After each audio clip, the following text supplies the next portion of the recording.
the World Central Kitchen, the United Nations World Food Program, like, they're not going to send their people in if they're going to get murdered.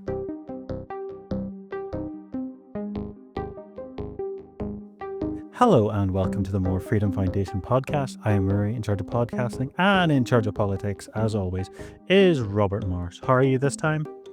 I'm doing pretty well, Rory. How are things going with you? Things are going well, but it's sort of hard to have sort of an interlude when we're talking about Gaza, isn't it?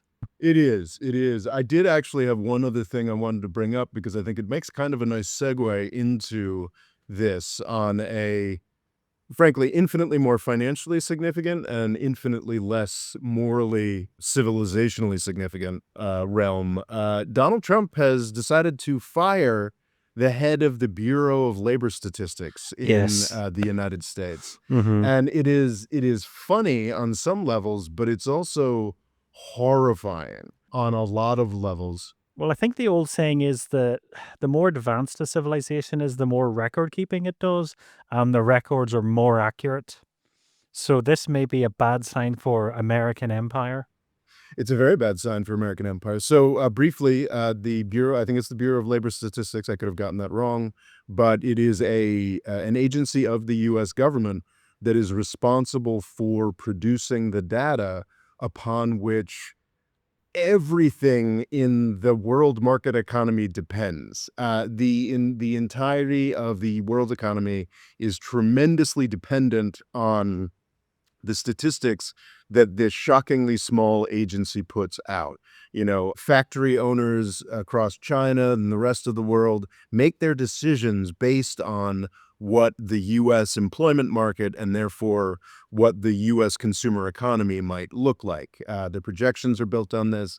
More directly, there are financial instruments of staggering complexity amounting to trillions of dollars, derivatives, bets, many different complex ways to ramify that really, really depend on the information provided by this bureau being at least consistent.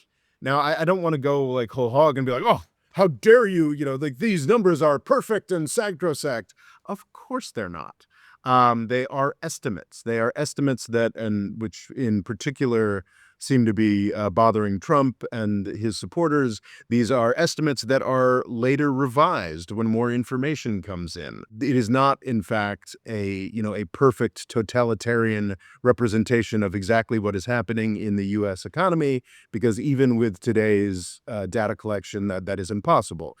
But what it is a consistent, trusted methodology. And of course, the methodology changes over the course of years, but it is a trusted source of data that has been followed consistently for decades. I assume since, I don't know if it's a New Deal measure or a couple decades after that. But this determines, everything from what the stock market in the United States and everywhere else is worth, what actual specific, securities based on these numbers are. And Donald Trump got some numbers he didn't like, so he fired the head of the institution. Well, he got numbers he liked, but then he didn't like them because quite often they revise them. And the sad and funny thing is when Biden was in power, the Republicans were criticizing them because quite often they look massive. It might say 200,000 and then it gets revised down to 100,000. So they were saying that they were deliberately manipulating them to make them look big at the start and then secretly, like, evilly behind the scenes were changing them to the accurate number, which was much smaller. So the exact same thing was happening under Biden, and they were saying, oh, you're making it smaller later on, which shows how evil you are. And now under Trump, they're making it smaller later on. And apparently that's to make Trump look bad. Yeah, this is a very standard partisan approach where the same statistics saying substantially the same things as they often are between December of an old administration and February of a new administration. What Republicans and Democrats think of it switches dramatically. That's very, very established. What is not established, what is very new and very insane, is Donald Trump's open attack on the entire system upon which literally trillions of dollars of investments rely, if not hundreds of trillions of dollars. It is like the entire world.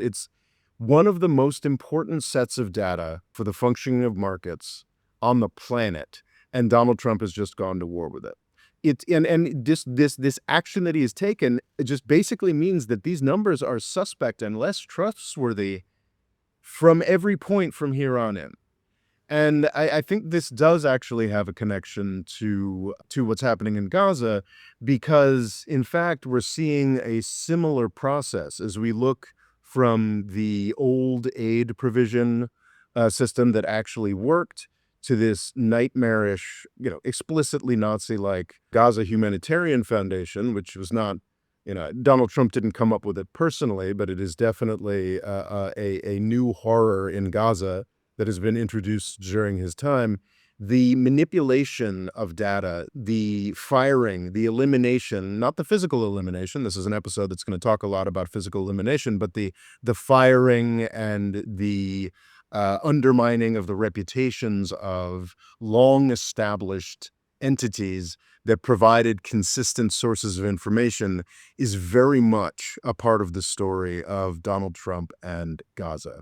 And that is what we're going to be talking about today. The way that the experience in Gaza has gotten so much worse during the Trump administration. And I think is sort of an overarching question, we'll probably entitle the episode, which is Gaza Donald Trump's fault?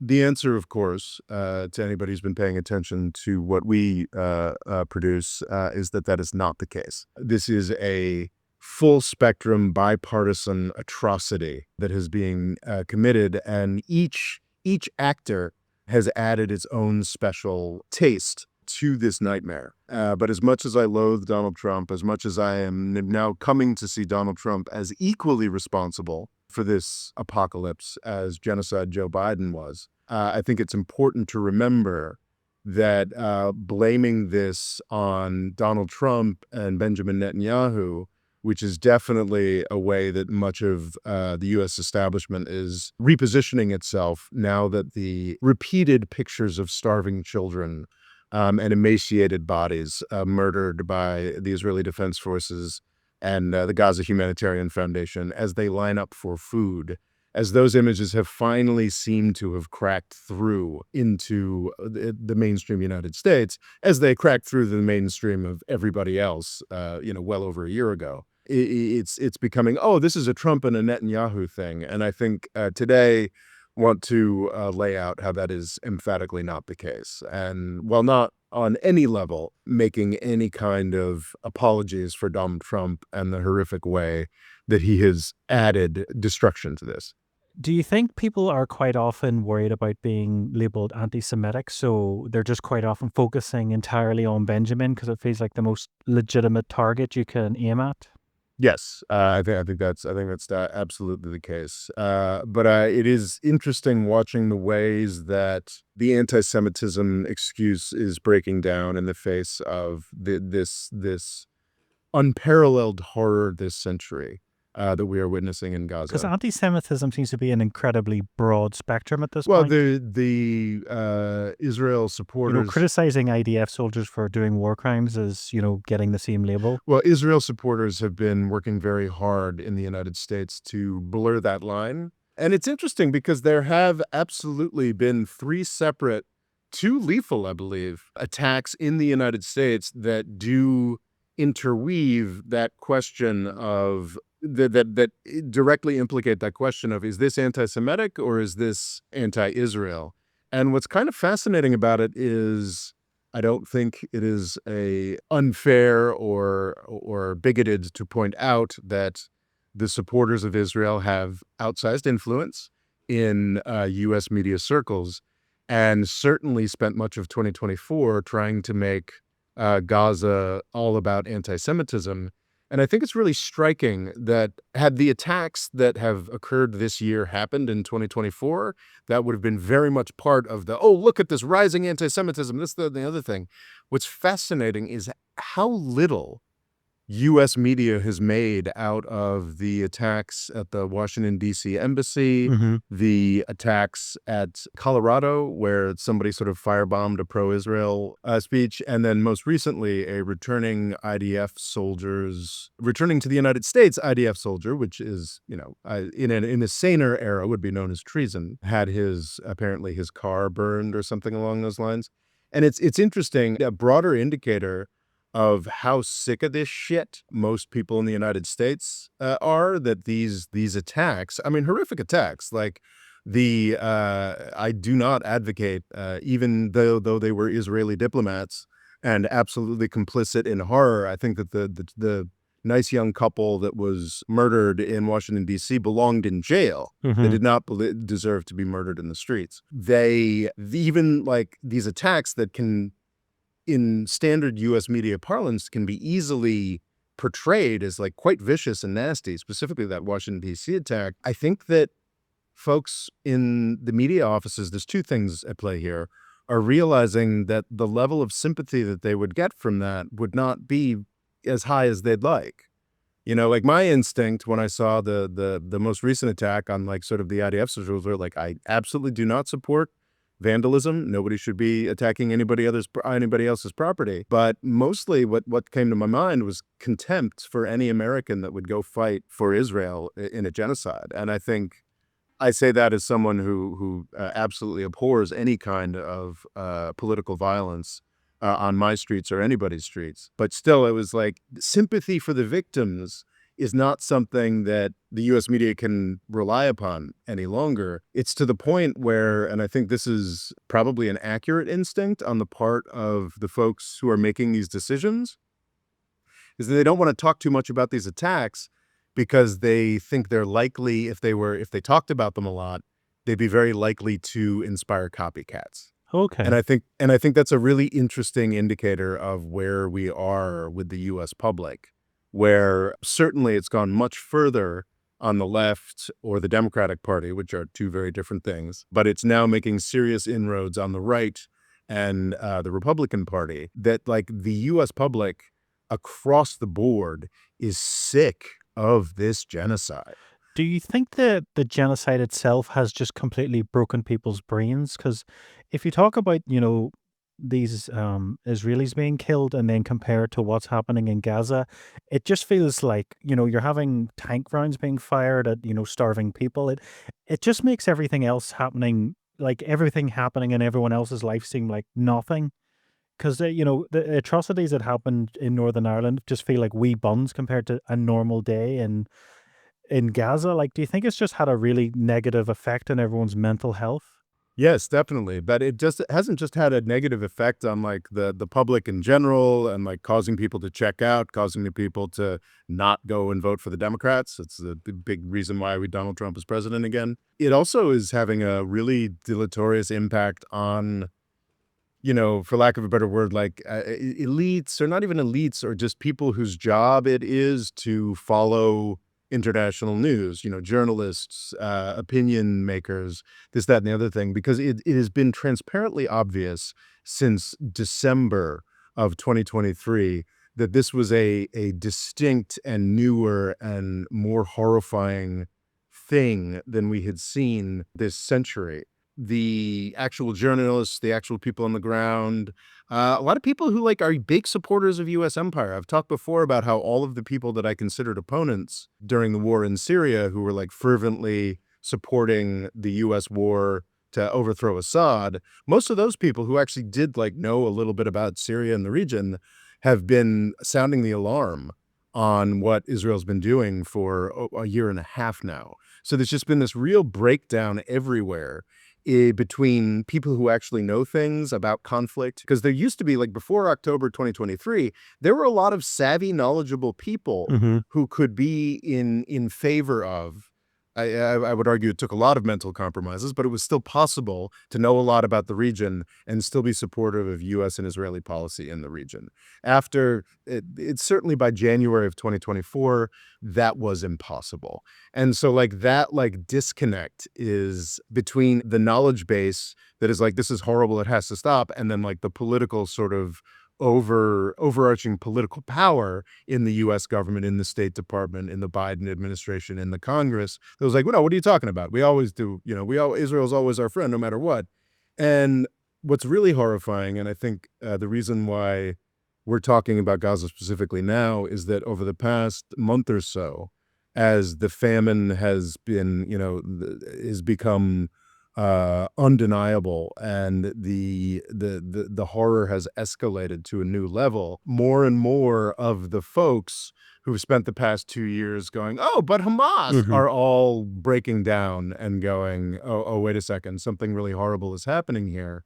And they're breaking down and doing that. And it's good that people are acknowledging reality, but it's actually just an indicator of how bad things are, and that even the most crass and unprincipled supporters of Israel, I'm thinking like the Free Press and Bari Weiss are great examples, are now realizing, oh God, I'm gonna, if I don't put out something here that connects to reality or covers my behind, I'm gonna, 5 years from now, I'm gonna be renowned as the genocide Hmm. people. And I think that's what we're seeing. I mean, we saw on July 30th, we still somehow saw every Republican senator vote to continue sending arms to Israel, but a majority of Democratic senators voted against it. Hypothetically, if Joe Biden had have got in, could you see things being different? Yeah, I think probably if Joe Biden, well, see, that's the thing. It's like if Joe Biden had gotten in, a lot of the PR details would be continuing to function. And this is Mm. why I supported Kamala. This is why I put out pieces, we put out videos saying Donald Trump is a bad president and he would be worse for Palestine. What the Biden administration continued to act to do, try to keep Israeli government from going full genocidal, from going fully openly genocidal. And that's the job, that the traditional job of the US president vis-a-vis Israel, is to constrain the most vicious and disgusting instincts of the Israeli political class. You see this over and over and over again with every US president, from certainly Dwight D. Eisenhower and the Suez Crisis, all the way down to Barack Obama. What distinguishes Trump and Biden is that they are not willing to, we're not willing to put that traditional break, that traditional, okay, you've murdered enough Palestinians, it's time to stop. What the Biden administration did was it had enough people in its makeup, political makeup of the personnel and its connections in the broader world, that still believed in things like humanitarian provision, Mhm. like feeding people. And that kept the kinds of imagery that we're seeing from Gaza right now from developing, from sort of dropping into the popular consciousness. I am not saying, and in part this episode is to explicitly say, that the Biden administration is deeply, deeply complicit in what is happening right now. There were absolutely multiple warnings, but the distinction is this. I didn't put down the acronym, but there is a UN affiliated agency that is responsible for analyzing and making famine determinations. So they sort of say, and part of what started this process of everything, sort of the dam breaking in U.S. politics, where more and more people are willing to start using the word genocide, and Israel supporters who didn't say genocide or still won't say genocide are like, oh wait, hey guys, no wait, really for real this time there's a problem in Gaza and we should probably address it, and we should, if we want to save any like worldwide or U.S. respect for Israel, we've got to like address this problem, or we're in real trouble. So that the sort of launching point for that was in May 2025, when this, I'm sorry, the acronym, I should have written it down, made the determination that Gaza was suffering a famine. This is the third time, however, in this conflict when that happened. And in March of 2024 and November of 2024, when a famine declaration, to be clear, in May and now June and July, the level of famine declaration is significantly higher than it was in March and November of 2024. But the reason it has gotten higher is because the Trump administration does not have the wherewithal, the connections, or the basic common effing sense to bring Israel back from the brink. Back in March of 2024 and November of 2024, when this organization declared there was a famine, the Biden administration said, okay, like, Bibi, knock it off. Let World Central Kitchen come in, bring in some more food. Let the United Nations come in and bring in some more food. And when basically because the Biden administration, and this is a key thing that all U.S. presidents did in a much stronger sense before Joe Biden, was in the interests of Israel, Joe Biden reined in Israel. And in March and November of 2024, when the famine alarm klaxons started sounding, they were able to rush in food and sort of raise the population up a little bit here. That architecture is no longer present. The United Nations and other entities have been replaced with the horrific Gaza Humanitarian Foundation. And I'm going to keep talking because the siren actually accentuates, like Okay. the sirens are blaring. There's nobody there to actually answer and deal with this. But it's not just a Trump thing. Like, Biden was complicit, deeply complicit in the destruction of the food provision architecture that should be keeping Gazans alive right now. Deeply complicit. This is something that has been a dynamic for the entire last year of the Biden administration. This catastrophe that we're seeing now in the summer of 2025 has its origins not on October 7th, but actually in January of 2024. In a particular, this is one of a series of allegations that the Israeli government makes, that Israeli officials then go to the New York Times or Haaretz and point out, actually, it's not true at all. This is just something we say, yet is still used as a justification Because for has there been actions. any official evidence? They keep saying that Hamas is stealing aid and then selling it, and this is how Hamas is getting funded. So Gaza shouldn't get aid. But then it turns out there's no official evidence from like the IDF or Israel that this is true. Because I think I got banned from r/World News for wanting aid to come in, and then that was the justification. Yeah, so July 26th. Well, I'm sorry you were banned from a Reddit group. That seems Yes, seems messed up. apparently it's quite common. So you'll notice all the comments on r/World News are very pro-Israel.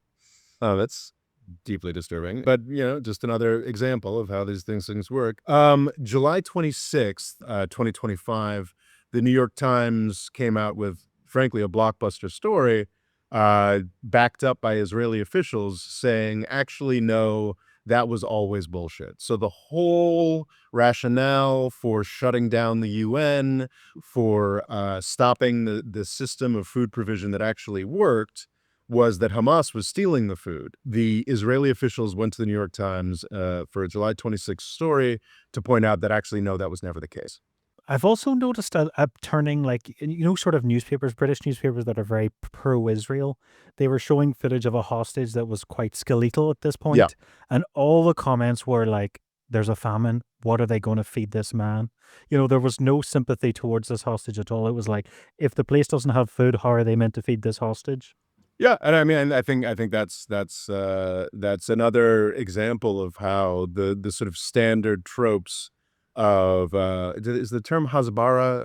I think that's a term that they use as sort of pro-Israeli propaganda are just simply not working anymore. The false allegation that started this process came in January of 2024, very much under the Biden administration. We've discussed this before, but it's worth discussing again in the context of, why are people starving to death in Gaza? There's a weird thing, but the United Nations Relief and Works Administration, UNRWA, is basically a special refugee council for the Palestinians. My understanding is that was set up this way in part because it made Israel more comfortable to have a separate institution rather than treating Palestinians like normal refugees. But that was the case 50 or 60 years ago when UNRWA was set up.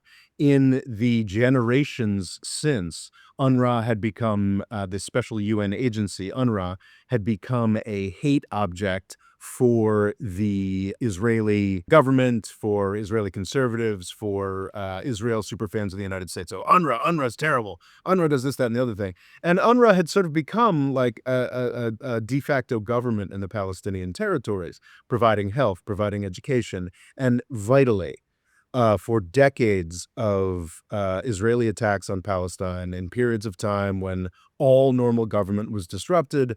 UNRWA had the connections, the abilities, the establishments, the personnel necessary to keep Palestine fed. That is what UNRWA did. In January of 2024, I believe more or less matching the timing of a ICJ complaint, when I think that was more or less when South Africa went to the International Court of Justice and started talking about Israeli genocide in Gaza. The Israelis put out this big story saying that UNRWA had helped on the October 7th attacks. Honestly, I heard that initially. I was like, well, I mean, that seems plausible. I mean, UNRWA had 30,000 employees in Gaza. The chances of one of their employees, participating in this is, Unlikely. not non-existent. And it never struck me as at all justified that this funding for UNRWA would be stripped because of this. But I'm not in the U.S. government, the Israeli government, the EU government, the German government, the Japanese government. So this was tremendously effective piece of. It was backed up by I think some high-profile U.S. reporting institutions. So everybody, all of the developed world, stopped funding UNRWA. And then there was no proof ever provided. And as the weeks went on and the months went on, the EU and Japan and Germany, even Germany, were like, wait a second, okay, so where's the proof? And Israel would provide, well, here's these 10 guys that there's the overlap, and then actually there is no overlap. And so essentially, what seemed plausible to me at the time, like the Israeli government utterly failed to provide any evidence of. By the summer of 2024, because I believe the conservative Hmm. government was the last government other than the United States hanging on with not funding UNRWA. And then the Labor government came in and started funding UNRWA again because Israel and the United States had completely failed to provide any evidence of this claim that UNRWA was complicit in October 7th. To be clear, if UNRWA had been complicit in October 7th, we all should have kept funding it because this was the only way to feed Palestinians. But regardless, it was based on a lie and a failed lie, and there was simply no truth to it at all. And every other government acknowledged that. But Israel and the United States never restored their funding to UNRWA, and the United States was one of the largest funders. Israel was not a massive funder of UNRWA, though I'm sure there was some money there.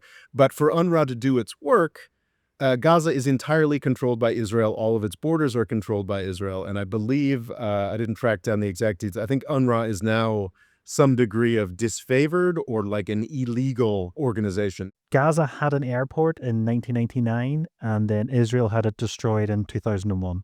Yeah, yeah. So exactly. So there's no other way Oh no, there's no way of out. getting I mean, there's a border with Egypt, but I'm pretty sure Israel controls that border now. Yeah, they're not allowed. I think they're basically told you're not opening that border. Well, I think Egypt can control that border up until this conflict, and now, though Egypt was not eagerly, but was always participating in Israeli blockades of Gaza prior to that. Oh yeah. But I think they're kind of terrified of Yeah, Israel. but now they're sort of out of it entirely. Without Israel and the United States, UNRWA has been unable to function. I think it still exists to some degree, but and then this is confusing because UNRWA is its own separate special organization focused on Palestine that for all intents and purposes, I believe is like essentially dead at this point. I'm sure there are actual, UNRWA people still functioning in Gaza, but they don't have any connections or money or this, that, and the other thing. This is distinct from the United Nations World Food Program. And probably my favorite Republican on the planet, Cindy McCain. Have you been following this at all? No, what's she up to? So John McCain is an incredibly bloodthirsty warmonger who lost to Barack Obama in running for president in 2008. Meghan McCain, their daughter, is a particularly loathsome social media personality in the United States, just sort of can be relied upon for the most brain-dead, wealthy, elite Republican takes. But Cindy McCain, after the death of her husband, I'm sure prior to that, just decided to get very involved in international politics of feeding people. In Okay. the Biden administration, she was a ambassador to, I think, the UN food stuff, because crucially, she endorsed Biden instead of Trump in the 2020 election, ended up as an ambassador to a UN and impressed people at the United Nations enough. Also, the fact that she is a Republican and, this is probably very savvy on their part, but they put Cindy McCain, John McCain's widow, in charge of the World Food Program, which is the UN agency that is in charge of feeding the world. Unfortunately, because UNRWA, which had been responsible for feeding Palestine for decades, has been cut out entirely. This meant that the World Food Program, which is usually, more of a top-level thing, now Palestine was their responsibility. So that can be confusing sometimes in coverage. You're like, wait a second, the UN has been defunded and blocked by Israel. How is Israel also talking about UN trucks that aren't being allowed in? And that's Hmm. the distinction between two separate agencies. There's Okay. UNRWA, which has been sort of destroyed, and now the UN World Food Program with. So imagine like what the World Food Program is trying to do here with none of the relationships that UNRWA had. UNRWA did this. The World Food Program didn't have to deal with it. And now they're dealing with this like horrific crisis. But also, I think Israel aren't letting them use. They're not letting them use like main roads. Like there was a horrible tragedy today where dozens have been killed because they're making them use like this really rickety dirt road. So then when people swarmed it, it caused the lorry to tip to one side and it's crushed, as I say, So is dozens that of is that people. UN or is that Gaza Humanitarian That's what I Foundation? don't know. I'm just saying that it's just the thing that it's not like the roads they're being given are decent. It's like Israel's put a block in every direction possible. So my understanding at this point is that the UN has largely been, perhaps it's changed over the past week or so because the pressure is mounting so much on Israel. But I think the UN is largely blocked. And in recent weeks, Israel was saying, "Oh, look at all this food that the UN has that they're refusing to bring in. They're refusing," and that's beyond outrageous. There are two separate, very significant attacks. There's the World Central Kitchen attack in May of 2024. It's significant that we talked about how in March of 2024 there was a famine alarm started blaring, so the Biden administration pressured Israel to allow in more aid, and then in May 2024 the IDF killed a whole bunch of aid workers. Yeah. Not just now, of course, the IDF is constantly killing Palestinian aid workers constantly. What is distinct here is that they killed like a bunch of World Central Kitchen aid workers, I think including a US or a British veteran, if I recall correctly. Essentially, they killed a bunch of white people, Europeans and Americans, who were trying to do this. So yeah, March, the Israeli government is pressured to start letting in a lot of food. May, they kill a bunch of aid workers. And there are, especially among the medical professionals, there are incredibly courageous, self-sacrificing organizations, but like the World Central Kitchen, the United Nations World Food Program, like they're not going to send their people in if they're going to get murdered. So, March, Israel's forced to allow in a whole bunch of goods, and then 2 months later, a bunch of aid workers are murdered. In November of 2024, the famine alarms blared again. Biden administration forced them to let in a little more aid, and in January of 2024, the IDF thankfully didn't kill anybody, but they attacked like a full-on UN convoy, spraying it with machine gun fire. You can see the UN trucks with the machine gun bullets in them. It is, this is what Israel does. They do everything they can to starve the country. They have been saying they're doing everything they can to starve the country since like October 8th of 2023. The Biden administration was enough of an conscious supporter of Israel that they would restrain those actions to the point of actually forcing enough aid in to keep the people of Gaza alive. But another important thing to emphasize here, Rory, is that this is cumulative. It is now almost 2 years that these people have not been adequately Oh yeah, fed. yeah. And if you, as a human being, are living in an environment where the famine klaxon is sounding, as it did in March of 2024, November of 2024, sure, you can be like nursed back to not being starving again, but every every example of that is your system getting weaker. You know, a child getting weaker, getting less resilient against disease, less resilient against a further bout of And the other thing malnutrition. is like diarrhea takes out a lot of your electrolytes. So if you're not replenishing them, then, it's just a matter of time. Exactly. And then that's like that. So there's the intense, issue that we're facing right now, which is a lot of experts are saying like, yeah, sure, we're only seeing, 5 to 6 people starving to death. It is rare in famines for people to actually starve to death. Like most famine mortality is people become weakened through malnutrition and they die of cholera or they die of diarrhea, they die of something else. To actually like you need like a prison camp like Andersonville in the US Civil War or the many camps of 1940s Europe. You need an actual like prison camp environment to get people to actually starve to death. Because according to the Wikipedia page for it, over 1,000 have starved to death, but I'm sure that's only skimming the surface. It's I think it's something like, it's at this point what is being able to be seen is, 5 to 10 people a day. And keep in mind, this is in a medical system where most of the hospitals have been bombed or what have you. So it's like 5 to 10 people a day. But what experts have been pointing out, and I think one of the reasons why people who aren't traditionally concerned about Palestinian life are like, oh, wait, we really need to handle this, is that we've reached a point where we're risking very quickly going from tens of people dying a day to hundreds of people to thousands of people dying a day of starvation. It is a truly, truly horrific situation. Sorry, this one anecdote I had to come up with. There's a sort of famous, semi-respectable Israeli-American journalist who started working for the Free Press. Okay. And he's obviously very biased towards Israel, but he's like more towards somewhere between, Shai Davidai and like Barak Ravid. There's different levels of like Barak Ravid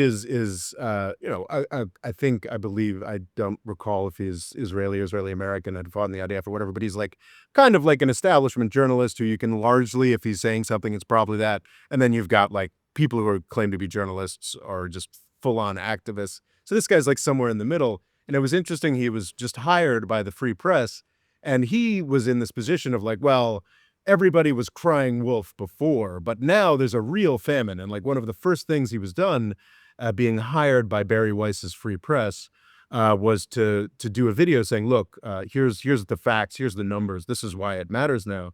And this was quickly taken down by the Free Press, not because they didn't want to put up something that covered their ass for this famine and this genocide, but because if you just read between the lines outside of the incredible bias of the Free Press and what this guy was expressing, he was saying, no, so this is the message that is being used to blame Trump, by the way, which is like, there was no real problem before the past 3 or 4 months. It's only, and to be clear, Yeah, it was all the hunky past three dory. or 4 months have gotten much, much worse. And it was extraordinary because what he was expressing was you have to understand like the cost of like the staple foods in Gaza right now is 100 to 1,000 times what it was before the conflict. And he's like, back in 2024, it was only 10 times what it normally was. And it's just like, are you kidding me? Like if like the basics of food and sustaining yourself are 10 times more expensive than they used to be, like that's famine conditions. That is Oh, like yeah, yeah, yeah. that is leading you down the path to where we are today. So they ended up taking that video down, which is I think a sensible propaganda It choice. was apparently a UN convoy that was attacked by looters today, is the term I'm seeing in the media. This gets to like the perniciousness of the Gaza Humanitarian Foundation. So during the Biden administration participated in the delegitimization and defunding of UNRWA, the UN agency specifically for the Palestinians that knows how to feed the Palestinians, that was feeding the Palestinians. That was stripped away. then so now you've got like more ad hoc stuff, like the UN World Food Program that never had to deal with Gaza again, now has to deal with Gaza. Is like, oh geez, and Cindy McCain's like, I'm trying to figure this out. And Cindy McCain, by the way, has like gone on to say, like, actually, no, Hamas is not stealing from us. Like, the main problem is the Israeli government will not let us in and will not protect us if they let us in. The agency that actually does this, stripped away by the Biden administration. Under the World Central Kitchen thing, it was, I think, the strongest response Biden had ever had to Netanyahu. You know, he's like, I'm pissed because apparently the World Central Kitchen is like run by a famous chef in Washington, D.C. or something like that. So that hit Biden where it hurts. But generally Mm. speaking, the Biden administration did absolutely nothing about actual IDF attacks on World Central Kitchen, on the United Nations. So we'd reached this position where the agency that's supposed to feed the Palestinians doesn't work anymore. And the ad hoc agencies, the more private sector-ish, I think World Central Kitchen is sort of, very donations oriented, though I'm sure they get government grants as well. And the UN Food Program is like on an ad hoc basis, is too afraid to go into Gaza. I mean, they were continuing to go in there. And then we actually get a brief reprieve from January 19th until March 18th. Donald Trump delivered what seemed to be impossible. He delivered a real ceasefire in Gaza. And this incredibly beleaguered, near-famine population did get much more aid than they had gotten during that 2-month-long period. So this near-starving population, you had 2 months at the beginning of this year, from January to March, getting refortified, getting adequate food in. It was doing okay. And then Israel broke the ceasefire on March 18th. But before they broke the ceasefire on March 18th, they shut down. So it was really only a month. It was basically the month of February and a third of January. Because on March 2nd, they completely clamped down on any food getting into Gaza. They just basically were like, we're going to starve this place to death. After 2 months of that, it became clear even to the Trump administration that that was untenable. A very shadowy group of Israeli and American funders had put together this thing called the Gaza Humanitarian Foundation. I couldn't find the exact figures, but as I recall, there were hundreds of places where Which headquarters are in Delaware. oh, but that's unsurprising. That's Mhm. so most corporations are set up in Delaware. They have very permissive incorporation laws in the state of Delaware. My understanding is that under UNRWA, there were literally hundreds, if not thousands, of places where food was distributed in an orderly fashion. The Gaza Humanitarian Foundation distributes food starting in May of 2025 at 4 locations in the entirety of Gaza, Wow. 4 locations. So you've got, and this is, keep in mind that when the Gaza Humanitarian Foundation started their operations in May, there had been no food coming into Gaza for over a month. Mhm. Nothing. And then they set up 4 stations where everybody in this population of what was not used to be 2.2 million, but I would imagine now is probably somewhere between 1.5 and 1.8 million people, is supposed to get all of their daily requirements from 4 spots.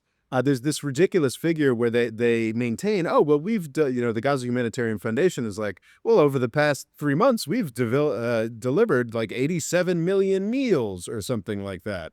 And it's like, well, wait, 87 million meals over 2 months, over 1.8 million people, that is significantly less than 1 meal a day, per person. Like it is like, and of course, those figures are complete hogwash. But These it kinda stations, reminds me, because the Gaza Strip's similar size to Manhattan, so it's like something like, what is it, Escape from New York? Like, it is completely dystopian. Here are your food zones, and a tank may shoot at you.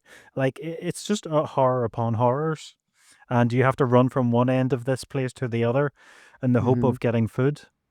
So, like, absolutely, the IDF and the Gaza Humanitarian Foundation are murdering people for sport, but it's not inaccurate to say that the situation around these 4 aid delivery spots is chaotic and Oh, nightmarish yeah, yeah. and possibly dangerous enough to the IDF and Gaza Humanitarian Foundation that they have to open fire to preserve their misbegotten lives. But this is consciously engineered.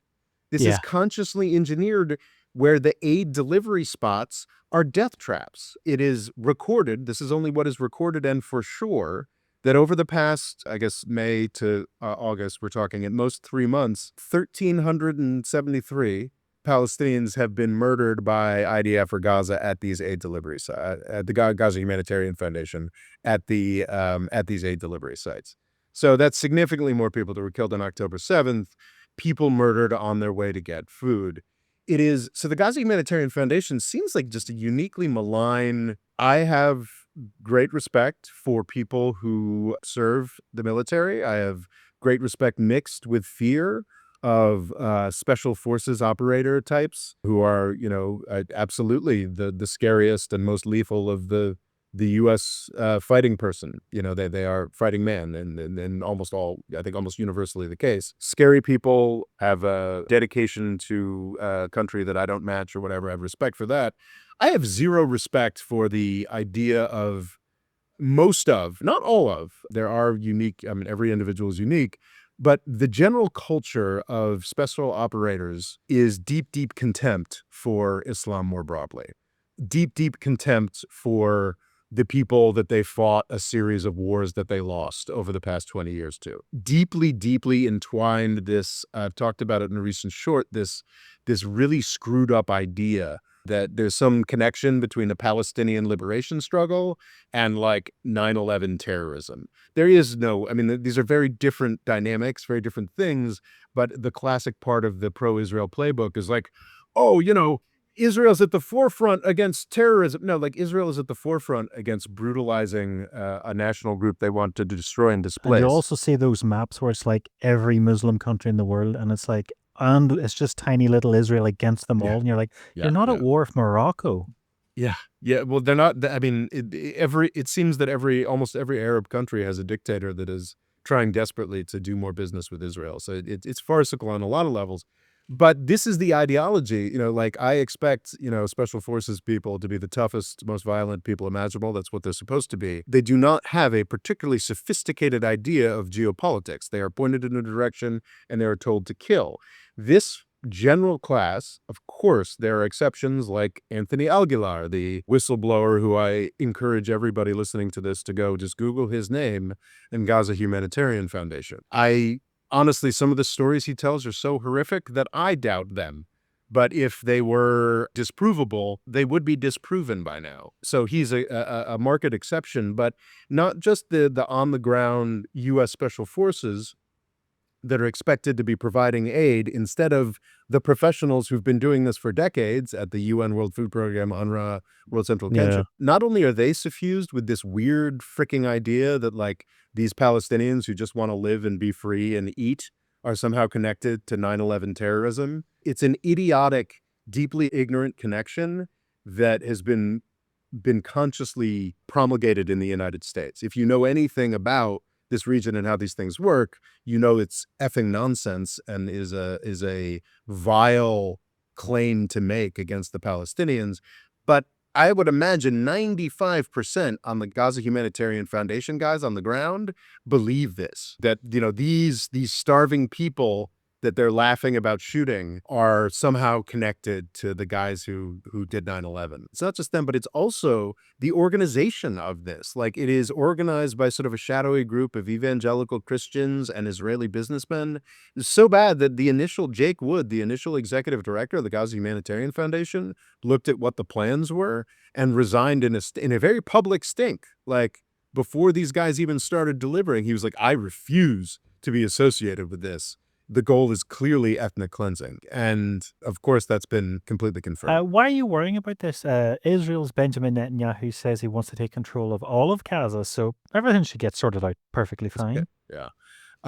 I need to do a broader investigation of the details of it. I mean, this is now like a rather large historical topic now. We're coming on 2 years now.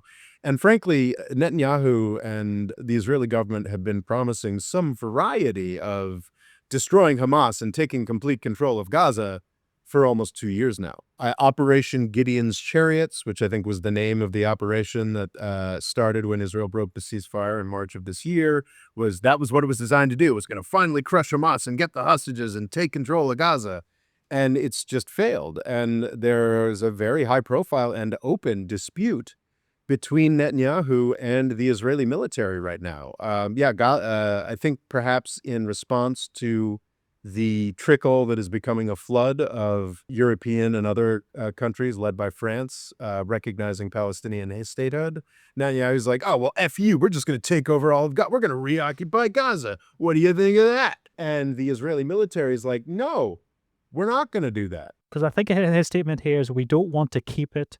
We want to have a security perimeter. We don't want to govern it. We don't want to be there as a governing body. Well, no, and of course that's a complete outright vile lie. I believe in that set of quotes, he says, "We want a responsible Arab government." The Palestinian Authority has been willing to go into Gaza as sort of quislings for Israel since January of 2024, and the Israeli government has adamantly refused to do that. You know, they want to talk about some ridiculous, like UAE special forces, like they're going to touch that with a 10-foot pole. The Palestinian Authority is very eager to go in and take control of Gaza with Israeli support.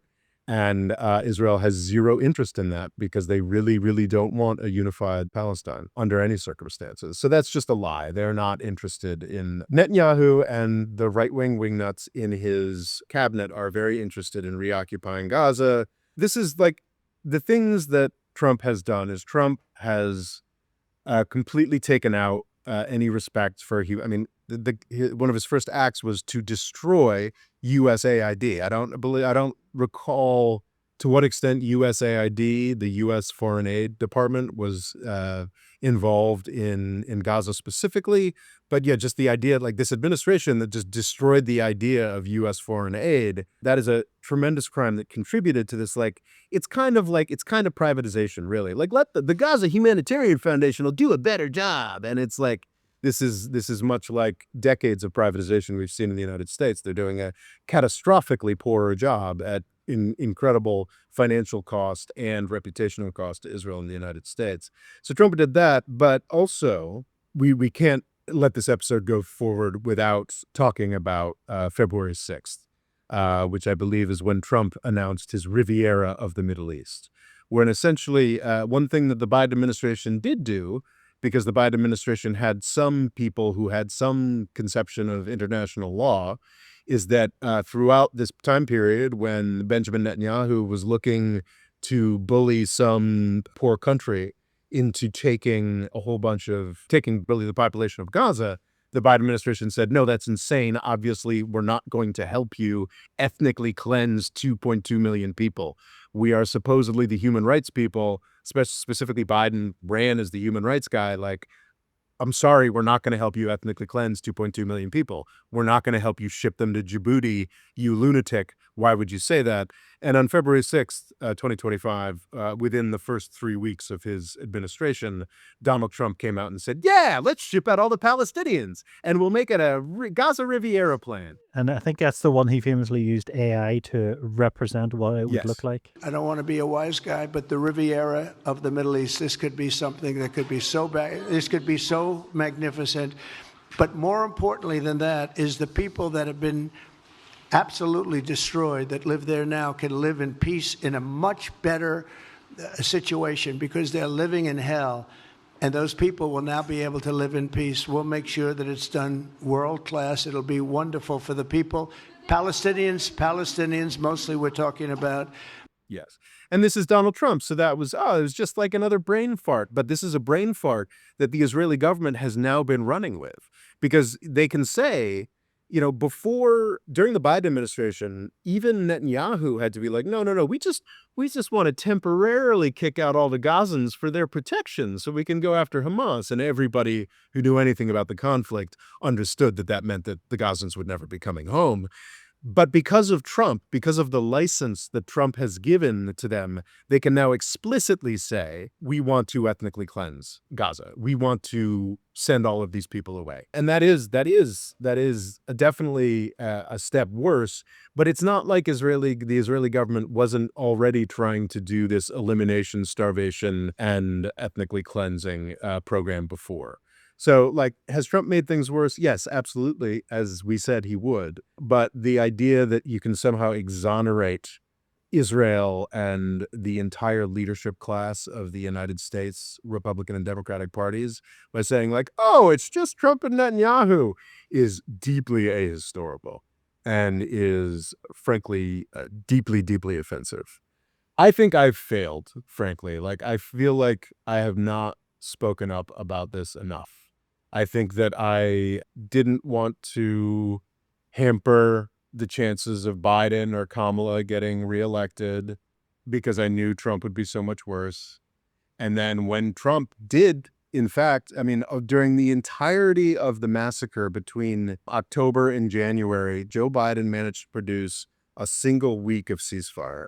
At the outset of his administration, from January 19th to March 18th, Donald Trump got a ceasefire, got the people of Palestine beginning to be fed again, and then since March 18th, Donald Trump has been complicit in an even more extreme version of genocide. So I think for too long, I was like, for political purposes in the United States, I'd just been like, well, like, I don't want to come down too hard on either of these guys because it can get better. And like, it's just, I have a platform and I have not done anywhere near enough to talk about this horror. And I think it's connected to my general concerns about, how much of an impact I'm having at all, or general burnout on the project, and some degree of like